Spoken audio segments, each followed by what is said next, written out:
Let me tell you what the situation is in the back. The OEM Prius mounting bracket wants to sit, which is the right side of the car, if you will, and the mounting point for the stock Volkswagen transmission was down there on what will be the right side of the car. So they're on the opposite side. So I'm going to have to fandangle something. Now I'm thinking tap into these lower control arm holder thingies, towers, if you will, on both sides and run something across and then mount it maybe to the stock location. I don't know if the steering rack can really support much of a transmission. It can assist in it, but it can't be the primary source of support. So yeah, man, a lot of it is figuring stuff out. Once you figure it out, then there's nothing to it but to do it. But figuring it out is the challenge. But this part I enjoy. I feel pretty comfortable with this, even if it's difficult like on this gig. And of course, I'm already getting that onset of, maybe it wasn't so difficult. But let me tell you, before I totally get EV conversion amnesia, this was difficult. Okay, so you challenge me if I tell you it wasn't, because it was. This was difficult. Of course, speaking for myself, for me, it was difficult for me. Let me explain the situation because this isn't going to be for the weak at heart. So this is our back bracket and we're going to have to cut it. It's going to have to be modified. It sort of has two legs at the minute, but we're going to cut this one off. Let me show it to you from the better side. We'll cut this one off so it won't interfere with the steering rack. This one here is a bit more bulkier and we will just mount it on one of them, so that one only. Not how it was from the factory, but also we don't have an engine to support now. All we have is just the transmission. And we have 3 other brackets. It should be sturdy enough.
So here is the back bracket installed after it's been cut. And what I'm planning on doing is running a piece of like a 1.5 by 2 all the way from this strut tower to the other, just welding it onto the tower. And then I'm just going to bolt this on there like that. And, you know, hopefully that will work. We'll see. I'm gonna have to put the car up in the air. But here's the piece I'm thinking of welding under there. Easy peasy. So time for a late night update, and I want to show you what a disaster my garage is. You know, the Greg's garage that's always so nice and clean. Yeah, this is how things escalate and get out of hand. Anyway, I want to show this off so you guys don't feel bad about your garages. It's just what happens, you know. Life of an EV converter. This is almost 100% saturation for my brain. But I gotta press on and finish the motor mounts before I clean this garage. So I'm working on a fourth and final motor mount. This is the one in the rear here. And I don't know if you guys can see, but there's a zip tie in a way. There's a metal brace that I added about, it's like 1.5 inch by 2 inch. And it's running underneath this brace. Nothing's welded, nothing is even tacked yet. I really wanted to at least tack weld that in, if not weld it in tonight. But I'm making this video to let you know that sometimes it's better just to quit and come back refreshed the next day. So I'm gonna have some wine, maybe some beers, and relax, celebrate the small victories like that front bracket, which I'm very proud of. Get out of there. And oh, there's my ratchet. Let's put it over here with this baby ratchet, and now I'm gonna be looking for both of them. So yeah, you can see that metal brace, it runs all the way across. That should be strong enough. It is going to get welded to, I don't know if I wouldn't call those shock towers. They're like lower control arm feet mounting bracket thingies. So that's where I'm gonna mount it. And then I'm gonna probably take a little break from motoring. You can see this Voltswagen CV axle. I'm gonna take a little break from motoring and work on some floors. So I'm gonna take a break from welding thicker stuff and weld some thinner stuff, or burn through the thinner stuff. Anyway, that's a late night update. Hey Greg, over and out. Would you look at it? Just look at it. Here I'm transferring more holes to the final motor mount. This is the one that's going to go by the firewall, and this beam is going to get welded. This is going to get welded to the, I don't know, the shock tower bottoms, whatever you want to call them. So yeah, all this stuff takes time, but hope to do it right and be done with the motor mounts. Here we are under the belly of the beast, where we are going to do some tack welding of this cross brace. Now, we're just focused on tacking it to this riser that will connect to the stock rear mount. Pretty proud of this, although I did have to buy 2 of these bolts, and they were like 20 bucks, 10 bucks each, 120 mil long. Don't get me started on metric versus standard.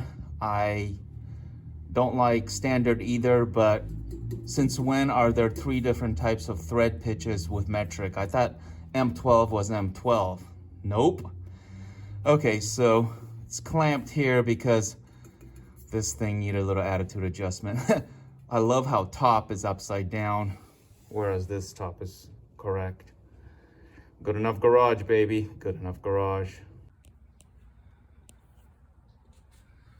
So this is the bracket we're working on, and I'm gonna try to remove it as a whole here. Drop it, weld it well, properly, fully. put it back on, wax off. This is like my M16. I could put it together in the dark, in the rain, upside down and sideways, blindfolded, have my brain tied behind my back now. But it's gonna turn out good if I can pull this off. Gentlemen, if I could only weld the way I tack, I could let Ray Charles go. Yep. Well, wish me luck. Let's lay down some dimes. Man, oh man, would you look at these welds? Look at the difference access and position makes. So, not perfect, but I'm gonna label these dimes during an earthquake. So, I'm really happy with that. That's really good. If I could weld like that underneath and sideways, upside down and sideways underneath the car, I'll take that every time. Whew, let's go to the other side. EV converters, subscribers, and those here by accident. The rear motor mount is in. All 4 motor mounts are in. I am thrilled with the way this turned out. And do you want to see a close-up of those welds? Those were hard. Only thing harder would have been underwater welding. Or can we be just gentlemen about it? You know, I know you guys have class. Do I really need to show you? All right, I'll show you one side that's sort of visible. It's not too bad, you know. We're gonna splatter some of that white asbestos over it and call it good. No one will know. But seriously, it was hard. It was really difficult welding under there. I have nothing but admiration for muffler shops, though they do have lifts and they at least can walk under the car and stand up, but still it's really hard to weld under that. Let me dive under it. I am just so happy to be done with the motor mounts, man. So happy to be done with the motor mount. So that's runs along the back. The rear weld right there is actually nicer than the front one. I had a perfect setting on the machine. I showed you the other weld. And then of course I decided I could do better. And nope, I messed with the machine and had to readjust midway through. So super happy with that, guys. Thanks for watching.